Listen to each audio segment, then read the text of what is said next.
The nights have grown long in Ilvermyr. The great fire, Exardeska, the sun, only shows its face as it hovers above the horizon for 6 hours each day at noontime.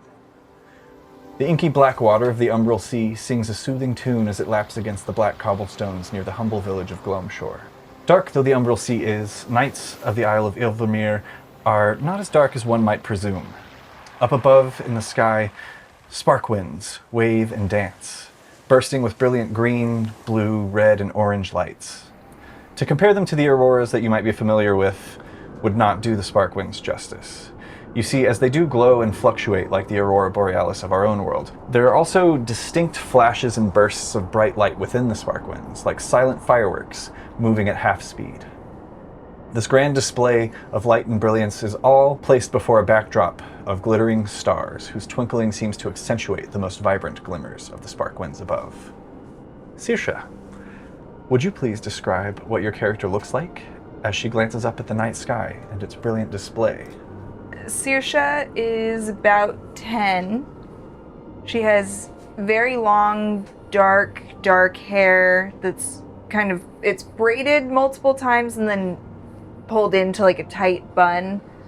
Her clothing is very rigid, collar all the way up to the chin, sleeves all the way down to the wrist, and long skirts, and very starched in a way. Like, it's all very stiff, very upright, shoulders back kind of clothing. The clothing molds the body kind of situation.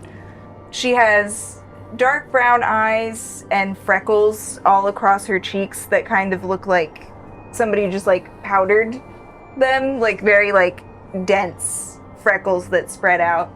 And she's a little stout, kind of like how kids will kind of like they'll grow out and then up. Mm-hmm. She looks like she's about to do an up grow, but hasn't hit it yet. She has kind of the face, or like the twinkle in her eye, like she wants to get up to something not good, but the clothes are holding her back. Excellent. And as you look up into the night sky, how many moons do you see? One big and one small, and the smaller one almost looks like it orbits that bigger one. Excellent. Yes, these are Kava, the emerald moon, and Brel, the sapphire moon. The moons, as you know, Saoirse, got their names from the fables, the ancient stories and pagan religion of the people of Ilvermyr. But you wouldn't know much about that. Further down the beach, illuminated by the light of the sparkwinds and numerous torches affixed to tall poles, you can see a number of townsfolk setting up the various tents, market stalls, game booths, and decorations for the coming solstice festival, the Emberlight Vigil. As missionaries of the Church of the Great Flame, Exardeska, you wonder if perhaps this is the year that your mother and father will allow you to attend the Emberlight Vigil. How many years ago did your family arrive on the Isle of Ilvermyr? And you said you were 10? Yeah. Nice. Probably like 3 or 4 years. Just long enough that she probably doesn't remember the house that they lived in before they moved here. You're kind of startled out of your stare as a voice calls out. Saoirse, come inside for dinner before you catch your death from the vulgar cold. You're suddenly reminded of the weight of the half-full bushel of apples in your arms as you look back over your shoulder, and we see your home, the Temple of the Great Flame Exardeska, a humble stone structure that stood here long, long before your family arrived and were assigned to stay within it. There are ancient weathered stones that form ornate buttresses, twirling pillar colonnades, and culminate in a vaulted cupola that serves as the bell tower at the top. The temple itself is so far on the edge of town that it actually shares its back wall with the southwesternmost portion of the Old Crown, which is the name people use to refer to the ancient stone wall that encircles all sides of the village of Glomshore, except for the southernmost portion, where there's a port that abuts against the Umbral Sea. Saoirse, can you give me your father's name and 2 of his physical features that you would say most define him? My father's name is Cormac. He has kind of muted dark hair, like the gray has kind of made it a little ashier. He also has brown eyes and very like strong features, so like very cut cheeks, like strong, long nose and heavy eyebrows. You hear your father, Cormac, call out to you.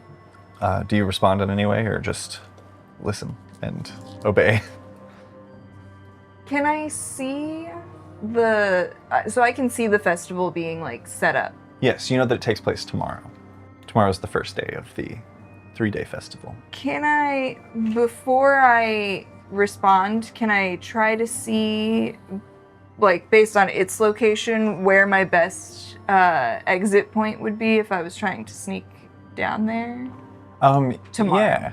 I mean, you tell me, what would be your go-to at the temple?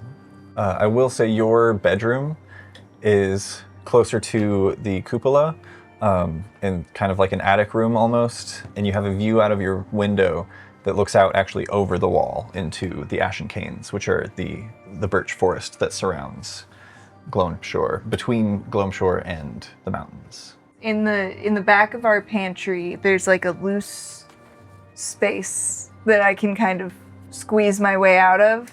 Mm-hmm. That's probably my usual exit point. Okay, for sure. Coming in from outside, you enter through the side door of the temple to the quaint living area separated from the temple's sanctuary by a heavy wooden door. The interior of the space is painted with bright golds, yellows, and oranges in an attempt to stave off the omnipresent seasonal depression that comes with long nights in the cold winters of Ilvermyr. As you step inside, you see that your father is mixing together a rough dough or batter that seems to be like flour, and he's like cutting in chunks of butter. And there's a cup full of sugar, as well as a couple of eggs sitting nearby as he's just sort of mixing things together. Did you finish your chores before you start daydreaming, little bug? Yes, Pa. I brought the apples. Oh, excellent, thank you. Well, go on, those apples aren't going to peel themselves, and he'll like slide over a little paring knife to you. Right. Once you're done, slice them nice and thin now, right? I don't have to roll to peel apples, do I? No, but I do want you to make either a perception or an insight check. The difficulty for this roll is 5. They're poisoned. I might not do it. You did. Okay. I don't know. Insight? Hey, 17. Nice. That is a massive bowl of batter. Definitely for more than just one of his famous Lochfarin apple cakes. Are we having company of some kind, or? Not tonight, no. Not that I know of. Your mother and sister should finish up with the sermon here in a bit, and they'll be joining us for dinner before bed. So, all this is for... Well, the door opens, the heavy wooden door opens, and your mother and sister enter from the temple door. Can you give me your mother and sister's names and 2 defining features for each of them? My mother's name is Maeve. She has a friendly face, but it's kind of hardened by the way that she stares down at everything, almost like half-lidded. The control kind of ruins the warmth that her face should have. She's a little short, very thin, almost bird-like, and she has gingery brown hair, like not a redhead, but red tones to her hair, and very sharp, kind of gray eyes. Okay. Nora is kind of tall, like our dad. She has the brown eyes. She has the brown, dark hair that our dad has. But a little bit of that red hue from our mom. She has the strong eyebrows and like the strong facial features, but the fluidity, the bird-likeness of our mom. Your mother steps in. Good evening, everyone. Another slow service today, but, you know, with Emberlight Vigil upcoming, I'm sure that soon all of this fascination with the fables will pass and we'll have a few more attendees, maybe curiosity about the Great Flame. Perhaps we can do some more community outreach. And your father speaks up. That sounds lovely, dear. I was actually thinking that perhaps we could use the Emberlight Festival as part of that community outreach. I've actually spoken to the Elder Council, and they've approved us to set up a little table for baked goods, and to perhaps, chat up with anybody who comes out about the light of the Great Flame. And your mother kind of like stops and thinks about it for a moment, and it's hard to tell if her look is disproving of the idea, or if that's just her stern expression. Mm-hmm. But she thinks for a moment before responding. Yes, I think that could be a lovely idea. Yes. And he's like, wonderful. Well, it's been approved. So I was going to hand out some of the Lachfaran apple cake and, just talk with those who come by about the light of the Great Flame, and perhaps a bit about the security that the Sparkwinds bring as they lead us to our afterlife. I believe that's a bit of a overlap between the fables and Exardescan. Security. Make a persuasion check with your pleading eyes. 16. Your father kind of looks down at you and he's like, and I know that you've got services that you're running throughout the day with Nora, but I was thinking perhaps I could bring Saoirse with me to, help with passing out the cakes and keeping track of the money and things like that. Right. People in town say I have a trusting face. Do they now? Your mother's like, what people in town have you been talking with? Well, I hear them say it as I wander by. All right. Just remember not to talk to too many strangers. The folks of this island can be prickly and bristly. Right. Your father's like, true, but we'll get no followers of the church if we do not first seek them out. And tell them of the aid that Exardesca promises, right? Your mother kind of like nods, like shakes her head, like, yes, this does make sense. This makes sense to do. She's not certain on why you need to be involved, but it's fine. I was speaking to the Embersons earlier today. I think Alvi is supposed to be at the festival tomorrow too. So maybe we'll see Alvi. Maybe he'll come by. Well, that would be fun. I don't think Alvi and I have spoken in some time. Have you not? I thought you were always you were always playing together outside in the temple grounds. Alfie got in trouble after he ripped some of his good pants while we were playing, so he doesn't speak to me very much these days, but he doesn't look bad. So wait, so he ripped his own pants playing? We were playing. Right. But now he blames you for that? I think his ma said that if he keeps roughhousing with me and ripping more pants, then he'd be in big trouble. So I think he just avoids playing outside the church altogether.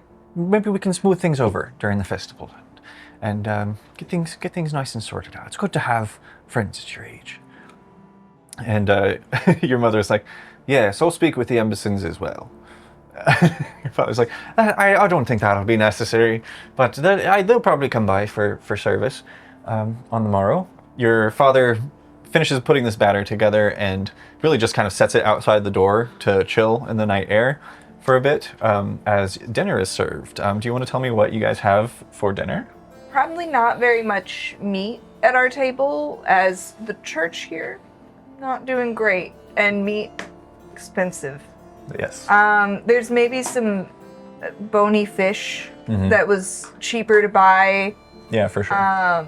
Stewed vegetables that they're tough.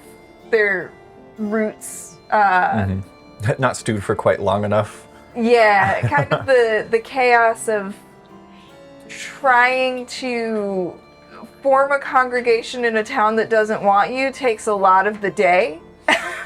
It do. Which yields not a lot of time for preparing a dinner all the way. So I think a lot of the food is probably kind of bland. Your father, kind of tough. Cormac pauses mid-meal and goes out and gathers the dough before it freezes, transfers it into a pan that he's sort of larded up around the edges, and pops it into the oven that he's had going. And he's been just like periodically stoking the logs beneath this sort of like stone oven. Goes ahead and makes 4 or 5 pies that'll fit at a time into the oven. And though your meal of dinner is lackluster and lacking a bit, the scent that begins to fill the space of this sort of cinnamon, nutmeg, apple concoction sort of makes up for it. And you think maybe if you play your cards right, you could also get a slice tomorrow when it's time. The family finishes up their dinner and the girls are sent off to bed. Do you share a room with Nora, or do you have separate rooms? I think probably Nora has her own room. Okay. Yeah. Yeah. It's a little bit early for bed, as it's kind of hard to tell these days with the nights growing ever longer. But soon, the longest night is set to take place on the final 3rd night of the Emberlight Vigil. It's like the culmination of the celebration, and that's when the lucky winners of this year's Tuaravine are announced and set off on their maiden voyage away from Ilvermyr. Looking out your window in the tower bedroom, Saoirse sees the flickering light of a flame in the woods just over the wall, and you swear that you can make out the tall, long shadows of figures dancing around the fire far off in the distance. And part of you wonders what type of strange people, if they even are people, celebrate with pagan rituals in the woods. But these thoughts of otherkin, beings of Fae, and the fateless, the lost souls who've fallen from the Sparkwinds, make it even harder for you to find your rest. Our vision travels out of Saoirse's room and over the snow-dusted ground, through the white-trunked trees with leaves of violet and red, to a humble cottage in the woods. Just outside, within a domed brazier, a bonfire flares and flashes green and red as a woman with hair as deep red and wild as her cackling expression tosses handfuls of colorful dust into the flames themselves, causing them to change color and shift like the sparkwinds in the sky. Nearby, a man plays a jaunty tune on a strange instrument that looks like a violin, but with long tubular horn bells jutting out from its bottom to amplify the sound. Dancing around the fire, Arixovir. Can you tell us what your character looks like and how old they are? They are 11 years old, but they're very small for an 11-year-old. They're very slight and kind of like wispy. They've got like a sheared side of their head and like this wild hair on the other side with lots of braids and stuff just like stuck in it that's some of it's supposed to be there. There's like twigs and leaves and stuff in there, but there's also like adornments of like carved metal and bone and stuff that's been put in there with braids. What color is the hair? I think it's a very dirty brown. Nice. Like it's something that if they like laid on the ground, it would just blend into the earth. Excellent.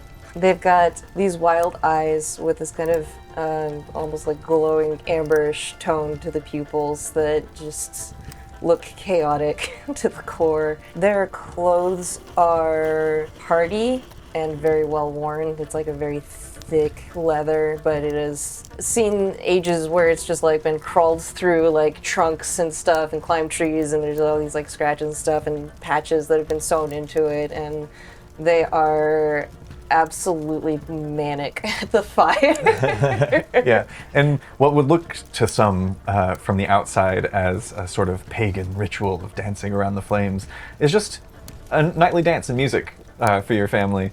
Aside from her deep red hair, what are 2 of your grandmother's defining features, and what is her name? Ooh. Her name's Brynja. Love it.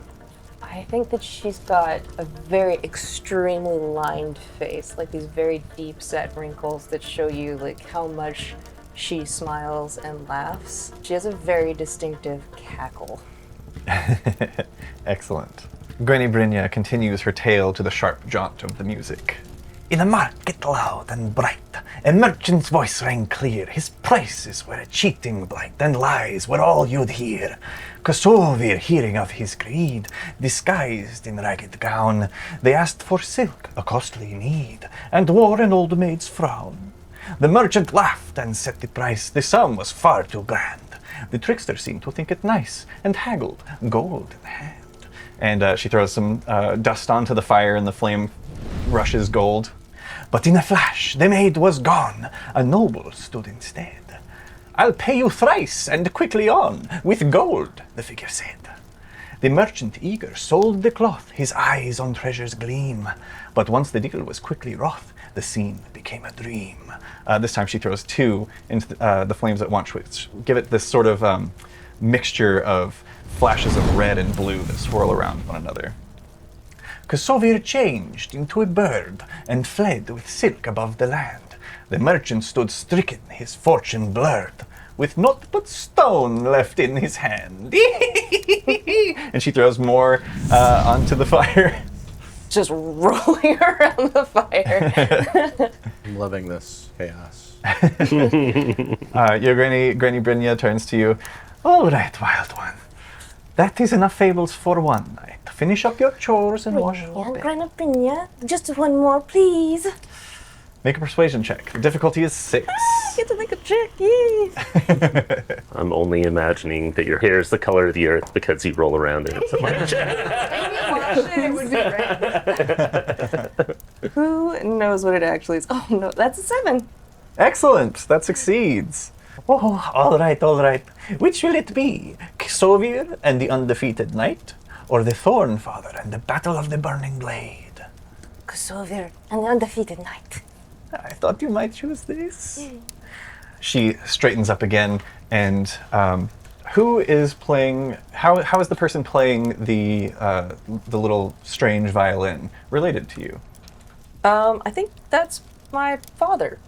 Excellent. What's his name, and what are some of his defining features? His name is Thorum, and I think that he is a very lanky, kind of almost like curved-shouldered man, pinched face, and there's something very tree-like about him. Like he's just very like tall and slender, but his movements are almost like swaying, like a tree swaying in a storm or something. I love that. What did you say his relation to you was? Papa. Father. This is Papa Thorum. Your father, Thorum, changes the tune this time to one that's a little bit less jaunty and more lively and sort of wild. There's a lot of like quick stabs that are followed by long, droning notes. And your granny continues, dust in hand. When fearsome knights did rule the land, and none could match their might in fight, Ksovir formed a clever plan to trick and shame a haughty knight. As minstrel dressed, with songs to sing, he reached the knight's encampment grand, and told of warriors swift as wings, with weapons forged by God's own hand.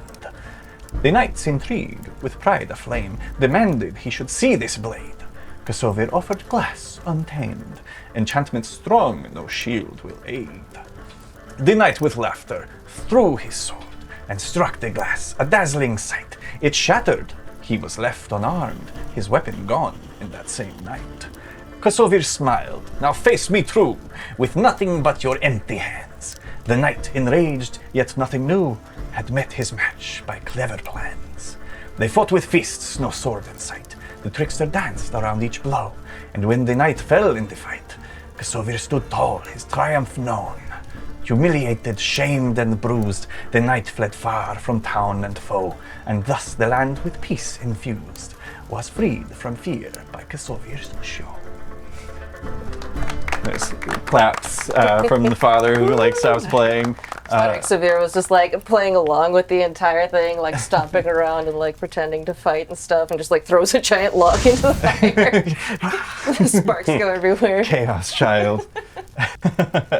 Right. Okay. This is enough for tonight. Now finish your chores and wash up for bed, okay? Okay, Granny Brynja. What is your least favorite chore, and what is your favorite chore? My least favorite chore is mucking out probably the goat pens. Something that has to do with cleaning. Yeah, for sure. And what is your favorite? Feeding the chickens. because it's just Onyx is just like throwing buckets of feed everywhere at the chickens. The chickens are just like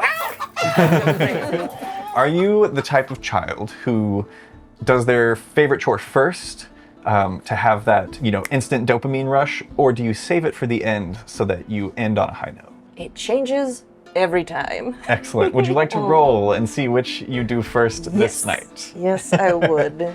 I guess we'll say high roll will just be a d20 luck check. High roll is chickens first, and low roll is chickens last.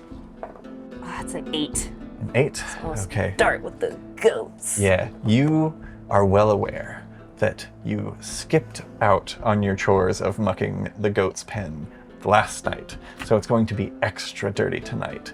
And you don't want to end your day on that sour note, so you save the chickens and go to the goat pens. As you make your way to the goat pens and let yourself into the latched gate, which is just sort of made of these various unshaped fallen branches and tree trunks of white birch that have been constructed together and kind of tied with cord.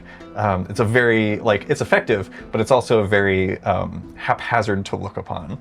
You let yourself in through the gate, and how many goats are present? How many goats do you guys keep? 6. 6? Yeah. Excellent. The 6 goats are present. They bleat as you enter. A lot of them, as you enter, they just kind of rush up to you, assuming that you bring them food. Yeah, you headbutt a couple of them back. One of them faints and falls over stiff. Because they're definitely fainting goats. They have to be. Go ahead and make me an athletics check to muck the goat pen. Okay. I have a -1. I'm a very slight, small child. But I get a 15. A 15. Oh, wow. Nice. Yeah, even though you skipped this chore the day before, you make quick work of it. There's this little wheelbarrow that you wheel in and put all of their shit into the barrel. The wheelbarrow is so tall compared to you that where a normal person would lift and push, you have to actually get under it and push above your head.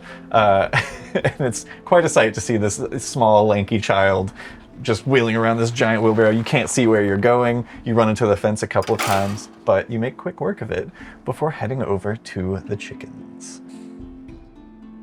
Chickens, as always, are thrilled to see you because they know that this time of night is dinner time.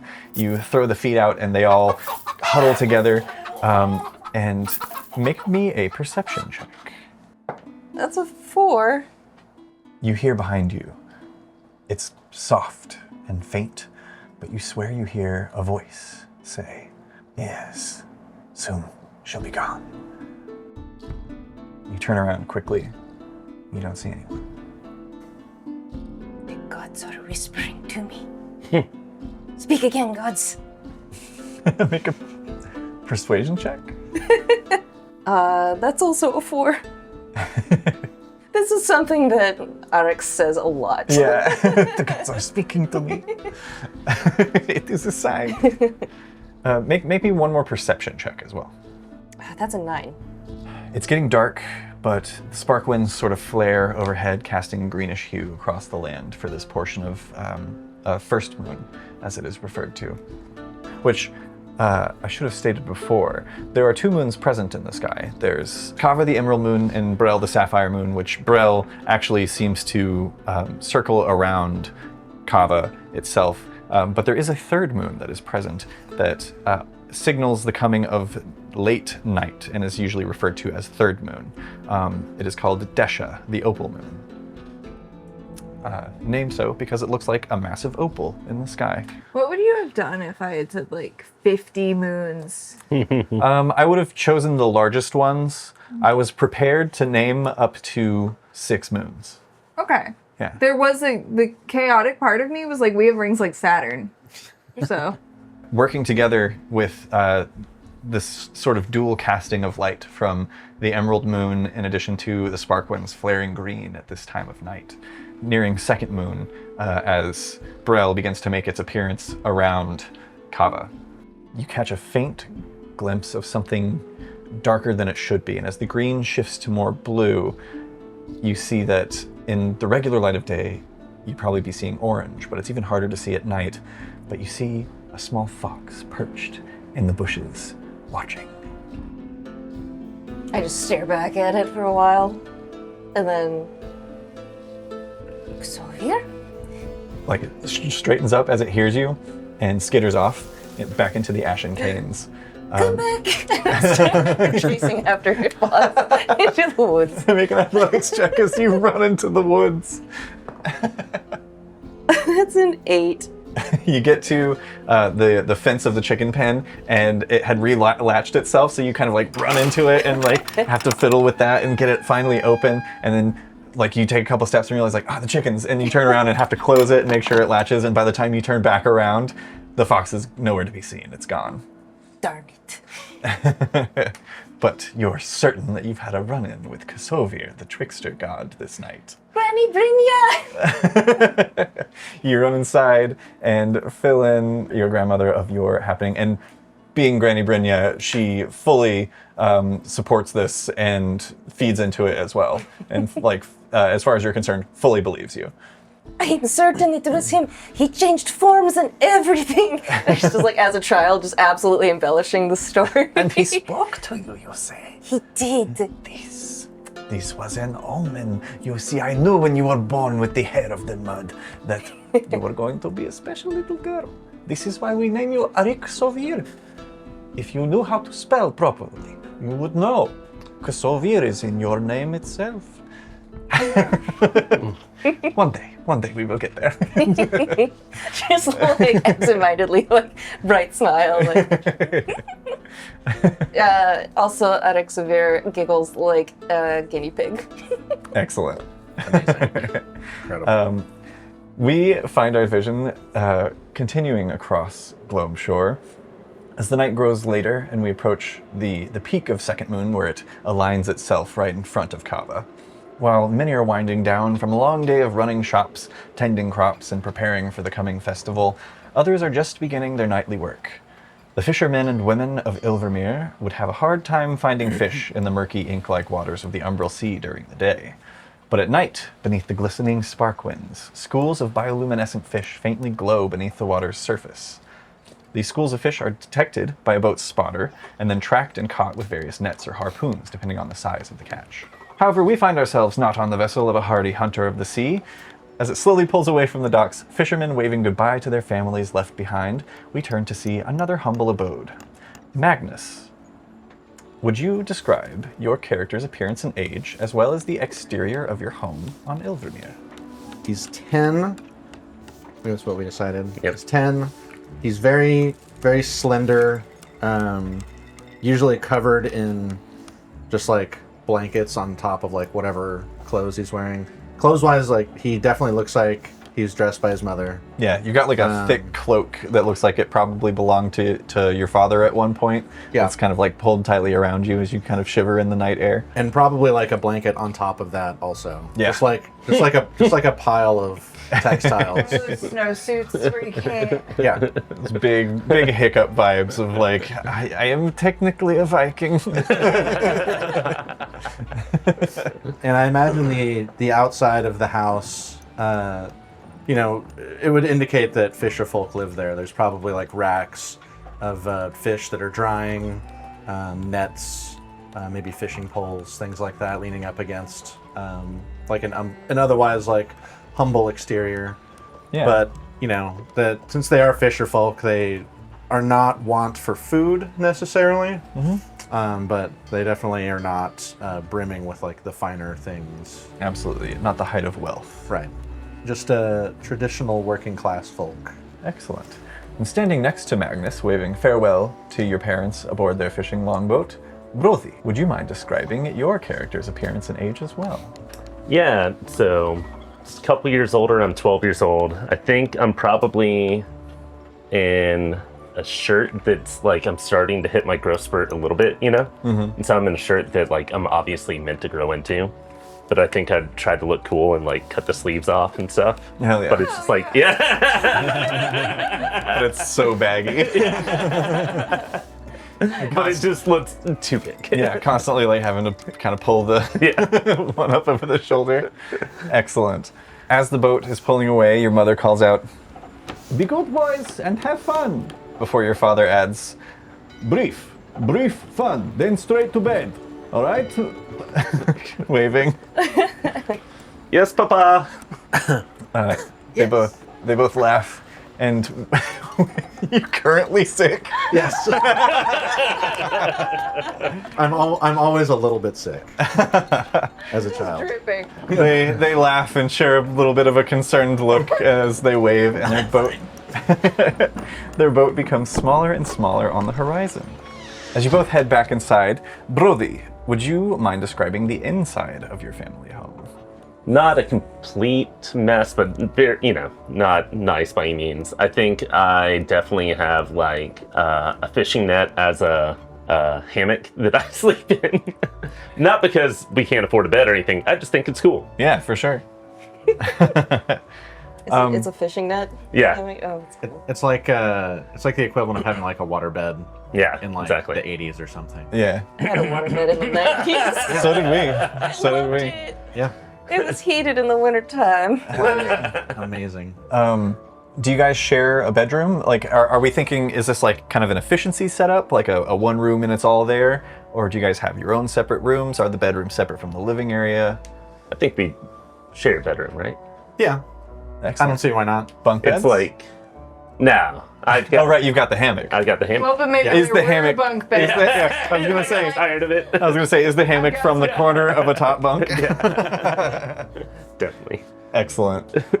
And of course, Magnus, you stay probably in the bottom bunk for safety. Yeah. I think maybe like the candles I'm using to like constantly read at night maybe like irritated you, and that's why you like weren't with the top bunk anymore. Yeah, and there's definitely just like piles and piles of wax on the bedside like drawing table that you've got there near a stack of books of various fairy tales and fables. The only thing that I'll add to that is there's also, when you first step in, kind of right next to the door so that it's positioned in such a way that you kind of see it as the last thing on your way out. There's a small shrine to Mirgotha, the serpent guardian of the sea, depicted as a massive saltwater crocodile with its jaws open around a polished brass sun. That's so sick. Dope. And you can see that the brass sun is, you can tell it's brass. It was once patinaed like the rest of this little relief statue, but has been worn over time because every time your parents leave to go on a fishing voyage, both of them touch the sun for luck. So there's kind of like a worn polish to it. Brody and Magnus, do the two of you listen to your parents' advice to stay inside and get ready for bed? I mean, I'm going to stay inside. I'm not going to get ready for bed. So wait, I got reading to do. tell me more about the Emberlight Vigil. So the Emberlight Vigil is a festival that's going to begin on the morrow, Okay, and it yeah. lasts for 3 days. But you do know that it's being set up currently tonight. And all of the market stalls that people are going to be selling various treats and candies and goods from are all being set up now. They probably don't have their goods set out yet, but the whole town is kind of undergoing this sort of makeover for the holiday festival. All right, Magnus. So, here's my plan. If we go now to see where they're setting up everything in the festival, we can scout out what we want to do tomorrow. But it's cold out. Yeah. Bring your blanket with you. Do you have a torch? Yeah. All right. Okay. Yeah? Okay. No, just think of it. It'll be like so many people there tomorrow. You don't want to deal with the crowds. You want to find out where has the best like sweets and things, no? Yeah. Magnus, make a history check. I'm good at that.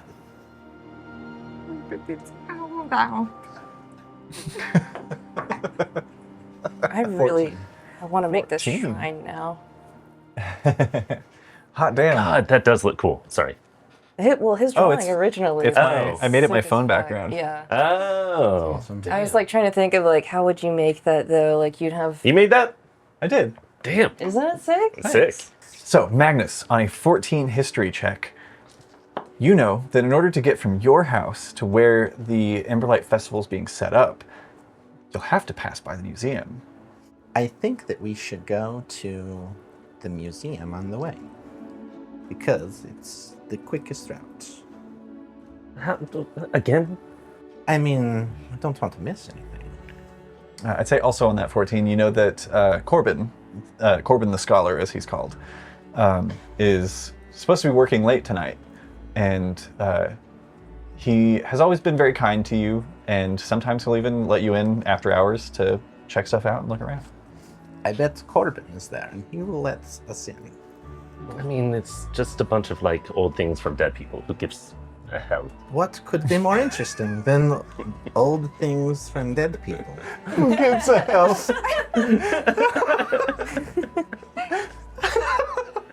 I love that you're like trying out cussing for the first time. I almost said something worse than I tried to pull it back. It's perfect. Don't change anything. Who gives you? Can't. Maybe there will be a new bit of artifact or something I can translate for them. I'll make you a deal. We'll stop at the museum on the way, but after that, the next time you don't want to do something, I get to call it out. All right. Let's go. Let's go. Wait, how big is our village that we have a museum? So, interestingly enough, With a 10-year-old translator. That actually makes more sense for it being a small village. It is a small village, but I'd say you would all be aware that Gloamshore itself is built in a space that used to be ancient ruins. Like this was a city long ago and was rediscovered and repopulated. So like the fact that there's like this big stone wall around the city, there's like no reason for it to be there. There's also a large brass bell atop the wall that's never been rung as far as any of you have been alive. It's intriguing. But yeah, Ring that bell. and there's a couple of like little hovels and homes outside of the walls as well that have been built in recent years, much like the homes of Arik Soviev. Is it Arik or like Eric? I think Arik. Okay, excellent. But yeah, so it's basically like modern people's living in a place that is ancient, but they've added on and changed things. So the museum exists purely as like there's a lot of old shit around, so they just kind of put it all in one place, and there's like one guy who's very interested in it and studies that stuff. We kept tripping over all the shit in this town, so we just kind of shoved it. Yeah. Well, if these useless So the bell's the Hells. top what? the bell is atop the old crown, which is the wall around the city. Okay. So there's 3 like major gates that are ways to get out. One heads towards the east, which would take you to Tarstrand, and then the others lead out to various villages and farmlands that are more spread amongst the mountains and plains. For those of you at home, Ilvermyr is very like Icelandic in geography. So there's like mountains, but there's also plains, very like volcanic activity. So there's a lot of like lava rock. The beaches along Gloamshore are like these dark black cobblestones that make really cool sounds when the water washes through them.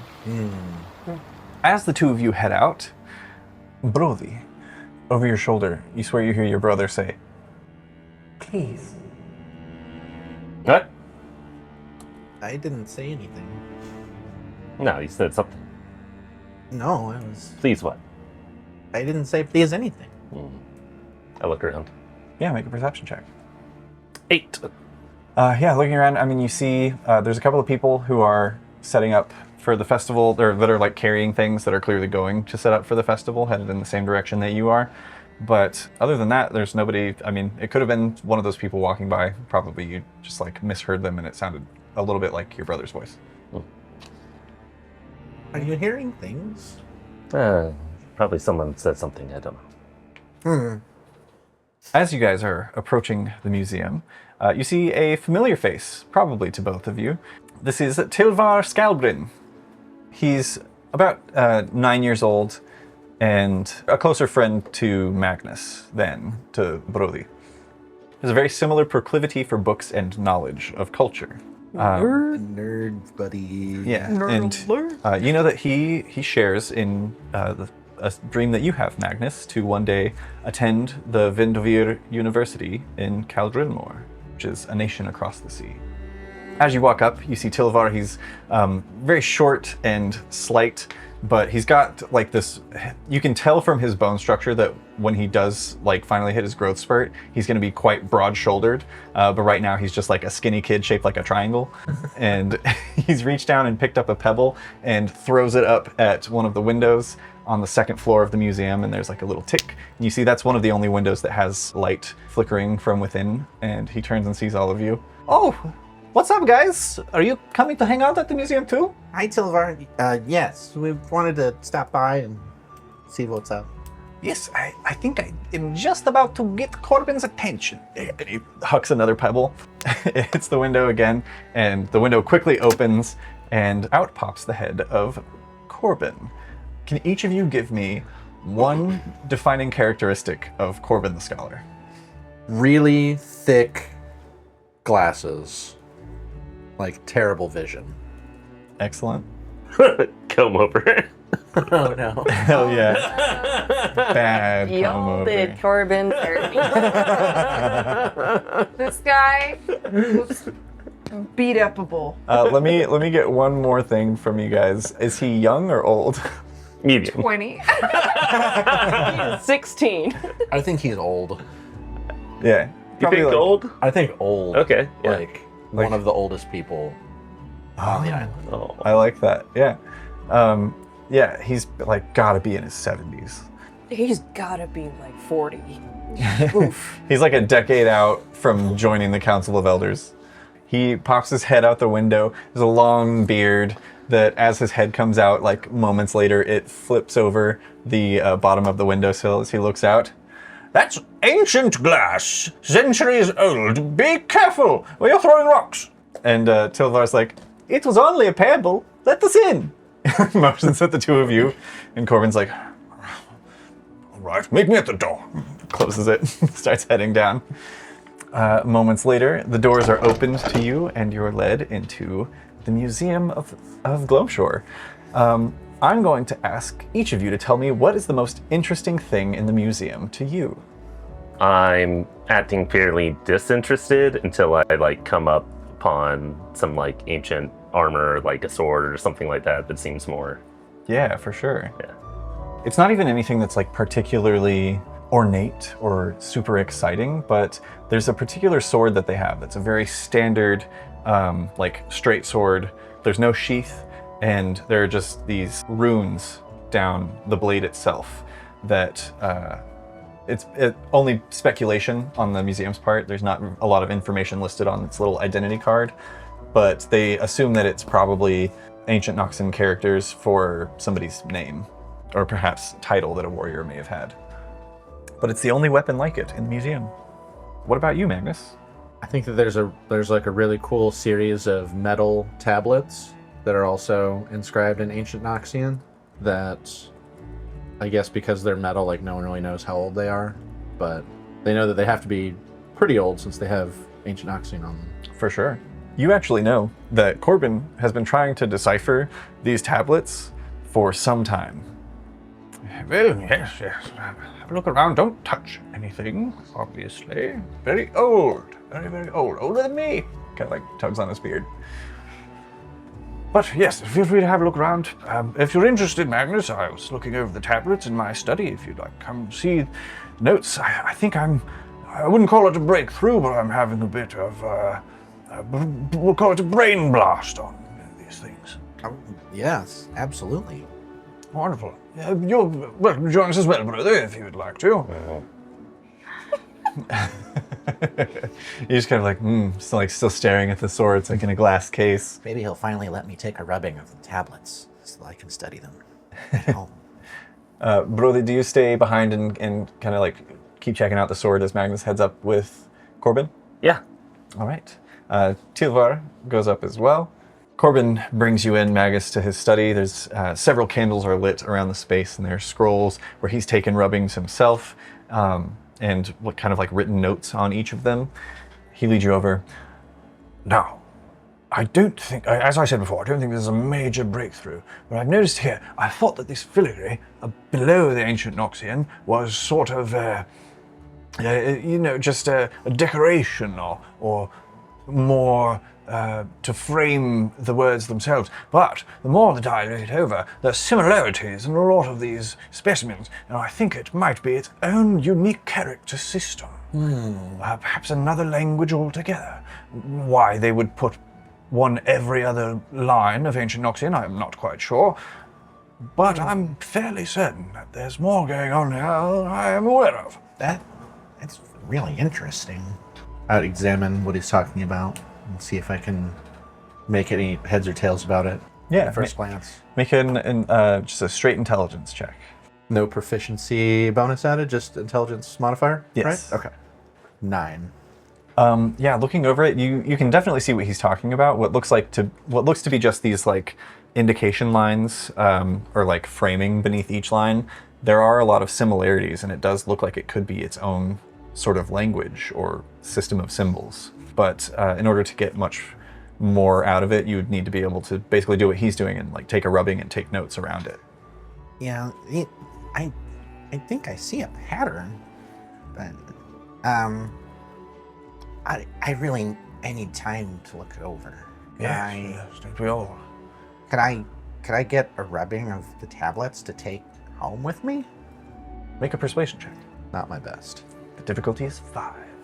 To be fair, your best is intelligence. What'd you do? I rolled a 2. Which equals 2. That's not bad. He's kind of like thinks it over. He's like, I wouldn't want you to damage the tablet. Let me tell you what. How about I'll take the rubbing for you, and you could take that home. Perfect. Wonderful, wonderful. Such a smart lad. He kind of like swipes over, makes another rubbing. It's very quick and hasty, and you can see there's like the frustration that you have is that if you had done it, you would have been very like gentle and careful to get every last detail. You see he kind of like, there's like a corner at the top that's not fully pressed down that he doesn't really get, just kind of like through the middle from like corner to corner. Probably based on his incredibly thick glasses, he just doesn't even notice that he's missed those. Can I try to like sneak in, like when he's doing like a different part of the tablet, like try to sneak in and like do a rubbing on the parts that he's missed? Oh, make a quick luck check. 6. 6. He does it very quickly and just kind of like takes that and rolls it up, and he's like, there you are. I would recommend putting some lacquer on there so that it doesn't get smudged. Okay. I on the back of the rubbing, like the spots that he missed, I want to like try to like make marks to approximate the stuff that he didn't get so that I can maybe correct it. Okay, make a sleight of hand check. A little better at that. Hot damn. Dirty 20. Shoo! A lot better at that. Wow. Yeah, you make out the faint, just like the faint brushes that he got, and manage to go in and mark out your best approximation of what you think he missed with his rubbing. He doesn't notice you doing this because you're in his periphery now, and he just can't see anything that's going on over there. Yep. Meanwhile, back downstairs, before the sword, there is a bit of a chill, as there always is everywhere on Ilvermyr. It's cold here. It's the far north, but there's even more of a sort of breeze, and you get this sort of like eerie feeling as you find yourself standing in this large room full of just ancient things that have been around for longer than you or anyone you know has been alive. And you hear that voice again. It sounds like Magnus. But this time, there's a little bit of distinctness to it. It might actually not be your brother's voice. It might be maybe a woman's voice. This time you get 2 words. Please, help. Make a perception check. 14. There's a moment where you think you're hearing things, and then you hear it again. Please. And you don't know how you can tell, but it feels like it's coming from outside. You know logically that doesn't make sense. That if somebody was speaking this quietly outside, you wouldn't be able to hear them. But there's this gut instinct in you that it's coming from outside. I'm going to cautiously. Is there like a window is there a direction I think it's coming from? The direction that you're getting right now is just towards the door that you came in through. Yeah, I'll kind of wandered back that way cautiously, kind of seeing, looking around corners as I go, like, Yeah, you do so. You don't see anyone as you're peering around corners, but when you get to the door and you open it, almost with the rush of cold air that comes in from outside, it comes again. Please, help me. This time you get another distinct feeling in your gut. And before you realize it, you're facing in the direction of the Ashen Canes outside the walls. Ashen Canes? Yeah, that's What's that again? Ashen Canes, that's the birch forest between Gloamshore and the mountains. That's where Arixovir lives. Got But it. you don't know who that is. Yeah. You hear cackling. Echo. You know the kid from the Wild Thornberries? Oh yeah, Donnie. Yeah. That's pretty good. That's your. For some reason, my brain was like, "That's your grandma." When she's speaking in tongues. Speak through me. Sounds like Gnomish. I'm gonna slowly kind of walk in that direction, but still, like, part of me understands that my little brother is behind. I don't really want to leave him. Yeah, make a wisdom saving. Or no, sorry, a charisma Ditch saving. that nerd. I mean, Tilvar's here too. Natural 20, that's 23. Hot damn.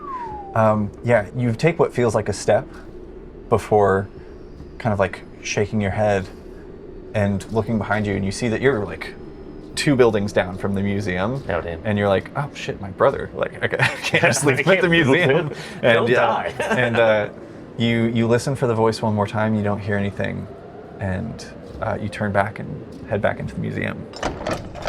At about this time, Magnus, you've been led back downstairs, as well as Tilvar, as Corbin's kind of like shuffling both of you down. Brody, you've already made it back inside by the time they arrive, as he's kind of like leading you guys down. Yes, well, I do have to close up for the night as I've got a big stall to set up in the morning with some ancient trinkets I'm going to hand out. Excuse me, I had a lot of beans for dinner.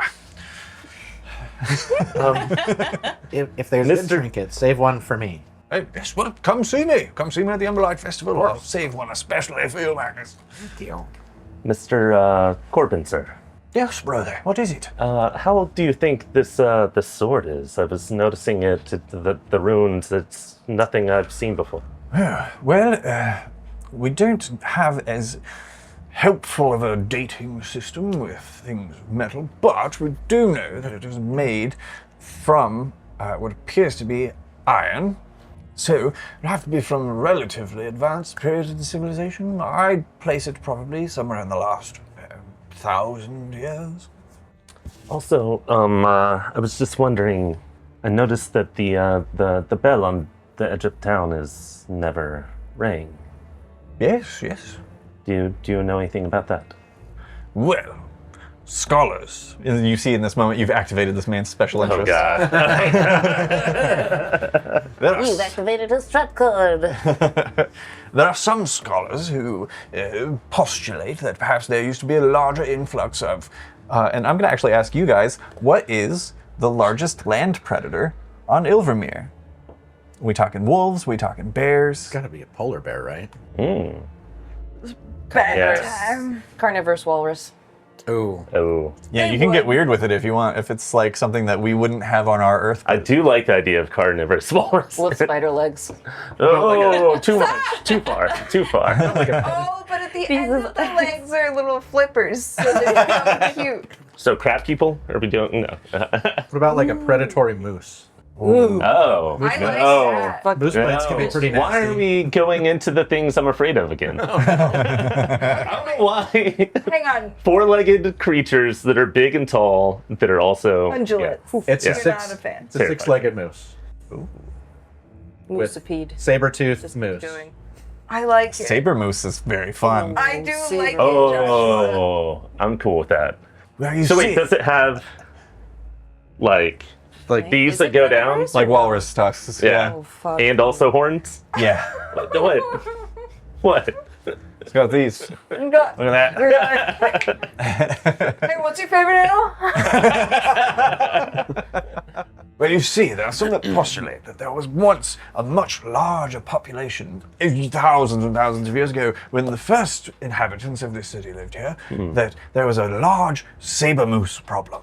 Hundreds of thousands of them on the island. Oh, no. The dominant species. Yes. So there are some who postulate that the wall was actually constructed in order to keep the saber moose out. But you have to have doors so that you can get in and out, large gateways, portcullis, if you will.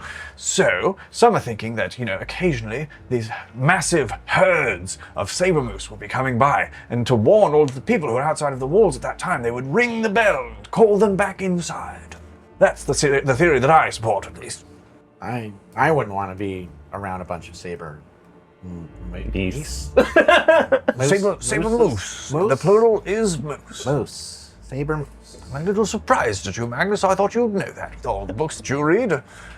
Well, I think I've got a book on saber moose around here somewhere. Would you like to borrow it? I would. Excellent. He doesn't like scary stories. Don't worry, this one's quite dry. It's a thick tome that's just creatures of Ilvermyr. It's not like a folktale or history, it is a catalog of the various animals of this island. Beautiful.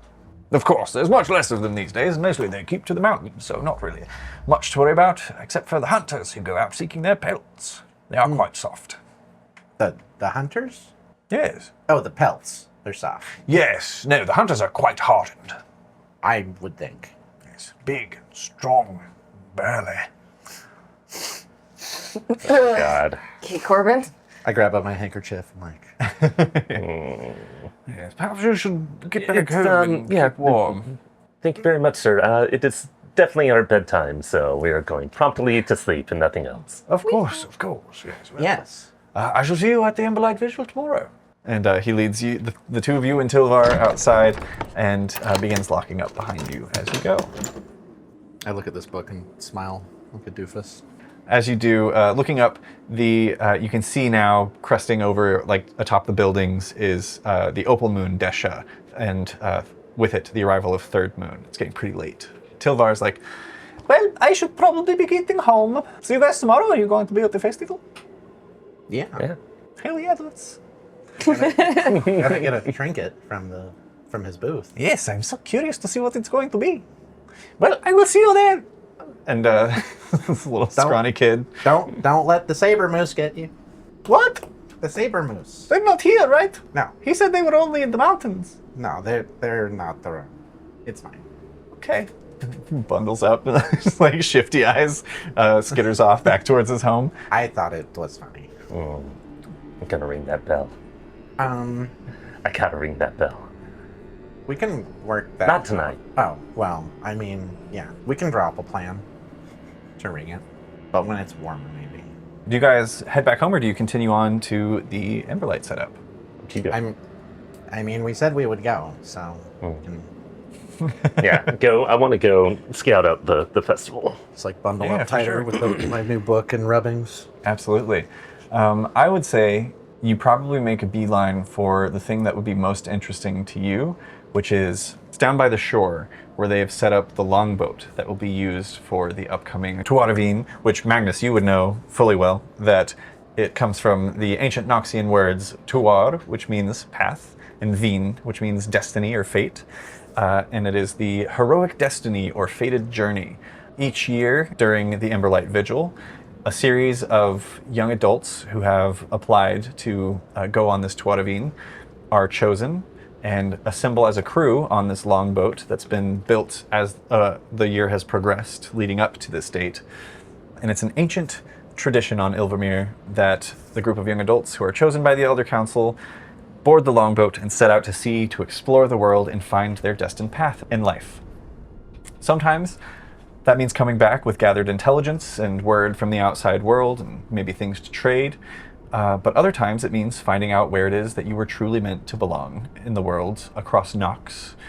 And it is well understood that once a group leaves, it is fully possible that they will never return, whether that is because of the dangers that the sea is fraught with, or whether they find their destined lives elsewhere. But it is a dream that lives in most of the minds of the children who look for adventure and excitement outside of this small island nation that you live on currently. The longboat itself is magnificent to behold. It is, as per its name, quite long. It's probably a good 200 feet from end to end. You can see currently there are torches lit atop it. The sails are furled and pulled up and taut. And the front, actually, I'm going to have you guys roll for it. Whoever rolls higher on a d20 is going to tell me what creature adorns the mast. Good luck. Cyber moose. Right. 13. 5. Magnus, what is the figurehead of this long ship carved to resemble? A narwhal. It's got like the big pointy nose I going love all the it. way forward. Yeah, the ship itself is, the whole thing is actually like the front comes to, like you guys are all familiar with what like a Viking longboat looks like, right? Yeah. Long, yeah. Oh. It's a long boat. And boat. Mostly like a boat. Yeah, there are like oars that jut out, or rather there are sections on the side for oars to come out. They're not currently out. But as they do, it will look like some sort of narwhal with many fins moving through the water, as the front has this sort of like rounded shape and then this sharp horn that twirls out from it, and the back actually curls up and has this little whale tail. Amazing. And yeah, I'd say that the whale tail on the back actually also unfurls and acts as extra sails in the back that as the rudder is turned, those sails are turned as well. Do saber moose have claws? They have very razor sharp hooves that are bifurcated. And they stand on their tippy And they toes. stand on their tippy toes like an ibex because they're mountain dwelling creatures. Are my tippies. God, can you imagine what a nightmare that would be? You're like on a hike in the mountains, and you're like, oh, it's so beautiful. And you look up the side of a mountain, and standing on like a near vertical edge is that on its tippy toes with fangs. Also, show me your drawing, because that's good. I tried to make it more like a saber tooth though, and like elongate its face. Hell yeah. I like that better. Like cat-like? Yeah. Yeah. Sick as hell. This is a nightmare beast. We've created. Is there anything else of interest to you guys that you seek out during the setup? And it's like this thing that I'm sure you guys have experienced in childhood. I've experienced it a couple of times where there's a big thing coming up and there's setup happening for it, and you're like, we gotta go see the setup, and then you get there and it's like, oh, it's just not set up yet. It's like a lot less exciting than you think. But there's, I would say that the longboat for the Tuatavine is like the glistening gem that is a thing that is already built and ready to go that you can go and look at. But being a 10 and 12-year-old kid, you look up at it and you're like, whoa.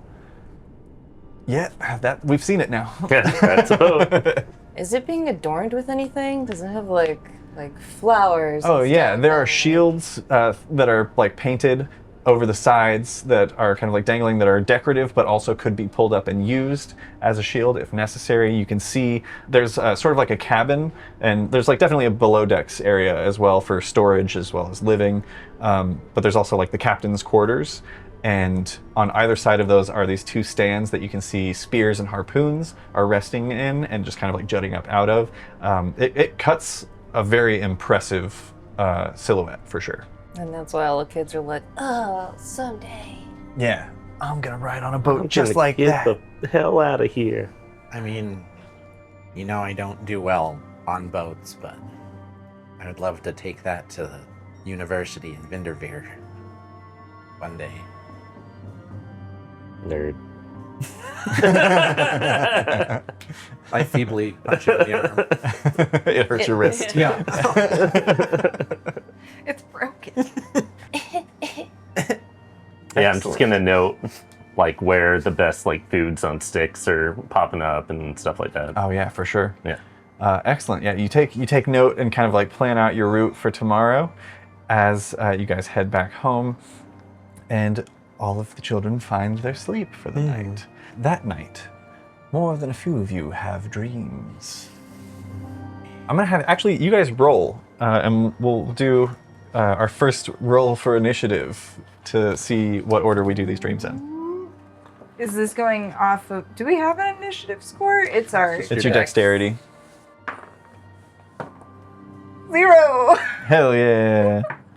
16. Filthy 20. Filthy 20 for Magnus. 11. Magnus, you probably pore over that scroll before bed. Bed. Why would I sleep when this is here? Yeah, go ahead and make another intelligence check. 16. That's a really good roll for a child. As you're looking over the scroll, you're kind of, Smoking your pipe. you're kind of like, it's odd. So like the ancient Noxian typically is very sharp and runic.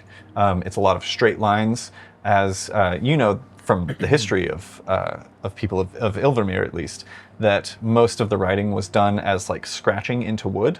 So it's a lot of straight lines. The ones that are listed below are very flowing and natural and curving in nature. And you're kind of like tracing them with your hand. Something clicks in your brain as you're tracing with your hand. You're like, this seems to denote not language, but motion. And you find as you're kind of like tracing the shapes together, your hand naturally falls into these different positions to make that shape work. And you get the sense that this might be some sort of, you don't know why they would need this, but there's some sort of indication of how a hand should be placed or moved as the runes are being read or spoken. And eventually probably pass out with your face over it. Did you, I assume you probably lacquered it as soon as you got home. Of course, I gotta protect this is like my prized possession right now. He has like a whole lacquering station where he's like done this 1,000 times. I just keep putting my finger on the page before you get to it. Like, Burn you with a candle. Oh my god. No. Arixavir, you tell me how your dreams begin. I think they typically start out in the forest and then they become more bizarre, as in like trees start like shifting and splitting into two and doorways start appearing and the Sparkwinds come down and form figures. It just starts getting real weird real fast in there. Yeah, the Sparkwinds kind of like trail down, and you interpret them as being the fateless, those souls who have fallen from the Sparkwind, or maybe those who are still traveling along it, being carried off to Drunheim, the afterlife of those who follow the fables. You see one figure who is tall and slender, almost unnaturally so. They have very long arms and legs, and they kind of like stalk, almost in the way that you imagine a tree would move if it could walk. And next to that figure is much shorter and more proportional, but a male presenting figure. It's hard to tell. It's very androgynous. But you see in the colors of the Sparkwinds, this like orange and blue on one side and green and red flashing on the other. This figure who is actually fully bald. Ears are slightly turned up and pointed as it takes the hand of the very tall figure and begins to sort of float, and the two of them float among the Sparkwinds. And you get this odd sensation, like you can almost feel creaking in your arms and legs. And as you look down, you see as the serpent Mirgotha leaps up from the sea and her jaws go around you and close on your legs. And you jolt awake the next morning with a sharp pain in your legs and a little bit kind of like in your elbows. And we'll come back to that in a moment. Brody, how do your dreams begin on this night? I just got to see the boat for the Tuarvin, right? That's how you say it? Yeah, Tuaravin. Tuarvin. I think I'm just kind of wishing and dreaming about like eventually getting chosen for that and leaving home and seeing the rest of the world. Yeah. You picture yourself, do you see yourself in your dream, or do you see from your perspective? From my perspective. Okay, so you find yourself on the deck of a longboat, and waves crash up on either side as it sways, and in the way that dreams do, it sort of like shifts and morphs, and you see as the waves splashing up are actually no longer waves, but they're leaves. And stepping out, you're over this sea of red and violet, And looking down, you see that you're not on the sea at all, but you're actually in the boughs of a great birch tree over the ashen canes. But also in the way that dreams tend to do, you recognize this as the ashen canes, but looking in any direction, you don't see like, oh, and there are the mountains, like, oh, and that's Gloamshore. It is just birch trees with red and violet leaves stretching as far as the eye can see. And you hear a voice again. Please, help me. Please, promised one. What do you do? Do I get a sense of where the voice is coming from this time? Below you. And I'm in the boughs of a tree? You are on the deck of a ship that's in the boughs of a tree. Oh, got it. Cool. Yeah, I'm gonna go over to the edge of the ship and kind of look off and down. Where the rigging of the ship would be rope, instead is replaced by this sheer ribbon that almost shifts in color. And there's a strand of the ribbon that leads all the way down to the ground. Hello? Are you there? Where are you? Please, help me, promised one. What? What? I'm gonna go over and start to shimmy down. Yeah, you take the rope and begin to slide down, and it just kind of glides effortlessly through your fingers. There's no rope burn like you would expect sliding this quickly down a rope. It's just gentle and soft as a cloud as you make your way down. But then you start going faster and faster, and the branches of the trees begin to envelop you. And right as you would be hitting the ground of the forest floor, losing your grip on the rope, you awaken in bed. Okay. In your rope hammock, I should say. You flip out of it, actually hit the ground. I'm like still up reading. You okay, brother? Yeah, I'm fine. I got a cramp and I don't know. Don't worry about it. And you can tell probably by the amount that the candle that Magnus is using has burned down that it is morning. It will still be dark for about 4 more hours. It's not until noon that the sun comes out, and then it stays for 6 hours, and then it sets again. You should really get some sleep, brother. There's a big day tomorrow. What time is it? You look at your candle. It's a big day today. Oh no. Make a Constitution saving throw. Oh boy.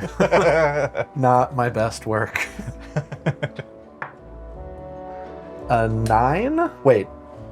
Yeah, 9. 9. You take a level of exhaustion. Yay. Child. You stayed up all night. I feel like you should have advantage though, because he is a child. Actually, write that 9 down and hold on for a moment. Saoirse. How do your dreams begin this night? I think that Saoirse's dreams always start with a sense of being too warm. Kind of the person in the bed is trying to like kick sheets off. So you start the dream within your bed. Yeah. Yeah, and there are just piles of sheets and furs and blankets on top of you that almost comically are like weighing you down, and it's sweltering. In that kicking, I eventually just sit up, trying to breathe. Hair finally out of braids, even in the dream. You know, it's one of those where it starts as your real life. Hair just a tangled mess everywhere. Probably every night have the same dream. Yeah. And I try to open the door to go get water. You go to open the door, and as you do, the door kicks open, and before you is not your temple, not your home. You know that opening your door, you would be looking down the stairs that lead down the tower and kind of spiral to the bottom. This time, you see the stairs themselves seem to be made of the light of the Sparkwinds swirling down. And being this close to it, because you can always see it in the sky. For those of you at home, also unlike the Aurora Borealis of our world on Nox, the Sparkwinds can be seen from everywhere on Nox at all times of year. There are a few times where they wane and will be like a 3-day period where you can't see them, but for the most part, they are always there, even if they're just on the horizon. Do they look different in different parts of the world? The color differentiates a little bit, but other than that, not much. Texturally, they are the same. But in this dream, texturally, they look quite different. They almost look like flames licking in the shape of these steps before you. So much so that you fear taking a step onto them might catch you alight as well. What do you do? Does it feel like this is causing the warmth? The like stifling? Oddly enough, that's fully visual. That feeling of it's going to catch me on fire. As you kind of first open the door and instinctively just begin taking your next step before you stop yourself, you realize now that it actually feels cooler to the touch. Can I see what would be at the bottom, or is it too far? It just continues. It's this spiral that becomes brighter and brighter as it goes down, as more layers overlap. And if I look back, my room is the same? Mm-hmm. I will... I'd say your room is the same, but your window is fully blacked out. You cannot see out from the window. I will look back at my room one more time, and then I will sprint down the stairs. Yeah, you go to sprint down the stairs, and as you do, they are not corporeal. You slip through them and begin tumbling down, but it's a slow fall. It is controlled, and the Sparkwinds themselves seem to swirl around you, and your temperature seems to regulate. There's actually like a cool breeze on the sweat that had accumulated as it cools you as you fall further and further towards this bright light. And I think from your upbringing, there's a moment of terror of, am I dead? Am I following the Sparkwinds to Luxora, to the afterlife of the Exardescans? And as you're having that thought, what does that thought instill in Saoirse? I don't think that Saoirse is able to put a name to it. I think mortality is maybe too big of a concept for a 10-year-old. For sure. Or rather, It's a all lot. the feelings that go with it are maybe too much. But I think it's kind of that stomach drop when you're about to go over the roller coaster. Like, kind of everything just goes to the bottom of her being, like she's in trouble. That kind of cold clamminess of like, what did I do? Yeah. And as you are feeling that, something rushing past, something in the winds rushing past your ears as you are falling almost seems to whisper to you and just says, worry not. For some reason, that is enough to still that anxiety. And I think you slowly close your eyes, and when you blink them awake, you're waking up in your bed. Is it still hot? No. Usually when you wake up in the morning, you're warm beneath your covers, and then you take them off and it's freezing cold because you're in the frigid north. This morning you wake up and take your covers off, and you feel very comfortable. Let's roll for another one of our stats. So we're going to take 2d6 and roll 2d6. You can compare those to a stat of your choice that we've partially rolled, and drop the lowest of the 4 and have another fully realized stat. Let's go one at a time so that we can see what everybody chooses, and Saoirse, you'll be first. Do I still drop ones? Yes, re-roll ones. Okay. So I guess... Oh. Okay, fine. I guess dexterity. 11 dexterity. All right, room to grow. I'm scared to put it anywhere else because I know. everything else is too important to be a +0. That's fair. All right, Magnus. Ooh, I got a 6. Not a bad roll. If I put it in the one that I have a 12 in, that would bump it up to an 18. What? And then I could use the +1 to make it a 19. I could put it in the one I have an 11 and use the +1 to make it an 18. And then I could swap my intelligence for that score. If you need to, yeah. Do I have to do a direct swap of those two stats? Okay. I'm going to add it to the wisdom score I have, and then I'm going to swap my wisdom and intelligence score. You're going to swap Already? it now? Well, do I... Oh, You can I'll do that later. You get one Yeah. chance to swap at the end of this Oh, session okay. 0. Yeah. Okay. All right. I'd say wait. I'll wait. Yeah. So I'm going to add it to wisdom, Okay, which is going to take that to an 18. nice. Damn. I'm kind of in the same dilemma of like, what do I want to roll for? Yeah, this 10-year-old just I just decoded some ancient symbols last night. unearthed the secrets of the universe. However, your constitution does remain at a 9 for that roll, so you do take a level of exhaustion. Yeah, definitely. All right, Brody. Constitution, maybe? I don't know why you're gonna. I thought you were gonna say constipation. You don't have to call it beforehand. Okay. Constipation? Fucking 6. That's great. Yeah, it's Well, wonderful. It's a 6 and a 4, so you could technically drop one of the lower. Oh, units to even lower? than Yeah, that's why we 4. notated the rolls that you had before. Well, then it makes more sense for me to go strength, but then that's ridiculous. Again, you don't have to take if you want, you could put in parentheses these rolls and choose to take those when you become an adult. This doesn't have to be like you wake up overnight and you're suddenly jacked, you know? Okay. Is it going to be weird for me to switch to stats like after all of this though?